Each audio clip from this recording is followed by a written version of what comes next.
All right, Scott, let's just jump into it. What was it like to be there last night?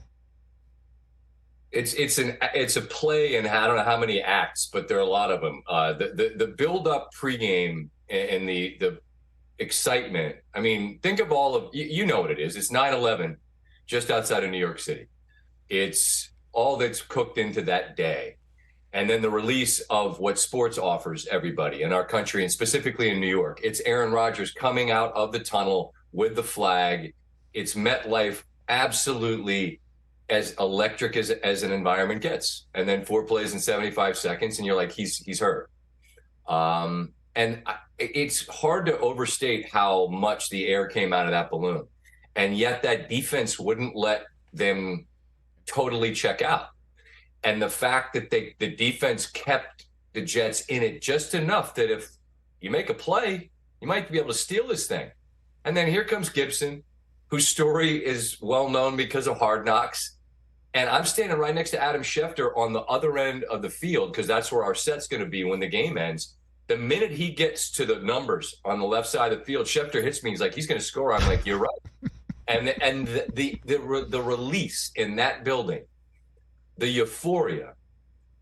We'll think about weeks 2 through 17 another time. Right now, we just beat the Bills. And it was mayhem. And then, 30 seconds later, I'm on the air trying to, communicate with Joe and Troy. It was an incredible, this roller coaster of emotions was astounding. And it's doing the show live in the arena. They're not all going to be like that. No. But it's just such a great reminder of what it feels like in a setting when there's that sort of cathartic release. And I still can't believe the game ended that way, Scott. Nor can I. But I Nor can I. I mean, I realize most people are viewing this through the Jets lens, and I get it. Yeah. But if you're Buffalo, you can't lose that football game. You just can't. Can't. Division rival, Rodgers goes down. Like, just get out of there with a win. Road win, in division, you're off and running. I can't imagine them.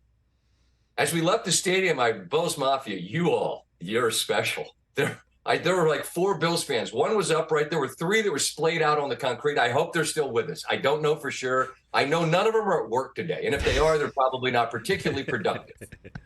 But what a scene. What a scene. I know, and I think a couple of them were giving some Jets fans the business. There was one moment, the Monday Night Football cameras were panned, unfortunately, to a Jet fan who flipped a bird at one of the guys. And I screen grabbed that and put that on my Instagram feed saying, right back at you, football gods, because I couldn't believe that, but that's a phrase. That's a turn of the phrase or use of a phrase, because I can believe this happened to the Jets. And I totally agree with you that we are looking at it through the lens of the Jets. There is Northeast bias. Western New York can wait for a moment. And also, this is all we've talked about. This is all that we have talked about, because it's a first ballot Hall of Famer going from one place to the next. Brady did that just a couple years ago to ultimate success. The Jets go back to the goat farm in Green Bay to try and do it again. There were so many reasons to talk about it, and then just 4 snaps. That's it. I can't believe it. No, it's never. I mean, I think everyone is doing some version of the same thing, particularly, Rich, if you're old enough to have a frame of reference that's more than just like magazine thin, right? You're old enough, you've got a book of memories, and you're trying to page back and go, who, what's the same? Nothing. You have the iconic franchise that is Green Bay. You have a guy that has a Hall of Fame career there, leaving to come to New York. Like, I asked Peyton Manning about it. I mean, Indy to Denver. He did it, but with respect to Indy, that's not Green Bay. And with respect to Denver, that's not New York.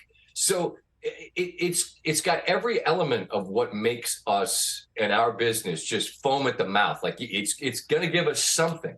And then for it to be this, I don't care if you despise Aaron, for whatever reason. If you're a Bears fan or a Lions fan or a Vikings fan and you just took it on the teeth over and over and over again, you have to have some empathy for this dude, because whatever the story was going to be, you at least wanted to see it written, right? You wanted the opportunity for him to write the story, good, bad, or indifferent.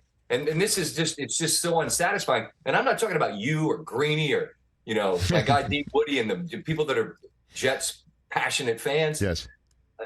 I seriously, I ache for him, and then all of the people in the fandom that were just so excited. And now, we're back to what it was last year, where the defense is going to give you a chance, and you're going to have to figure out, your quarterback situation. Well, I mean, and if it is Zach, which it's going to be, I mean, there's just no question in my mind. You make a move. I don't know what that would be. The move is to get a backup. I mean, I went totally nuts in my show open, Scott, and I said it's call Brady. I know that's ridiculous, and No, I know it's not. I mean, make him say no. Right. Yeah. Make him say no. What's it like? My wife kids around all the time. She's like, you got to ask for what you want in life. So, all right, Jets, we call him. Somebody's got to sell. Tom, look, not for nothing. We got a spot for you. I know. You gotta like this football stuff, right? Catch the Rich Eisen Show every single day on the Roku channel, 12 to 3 Eastern, for free.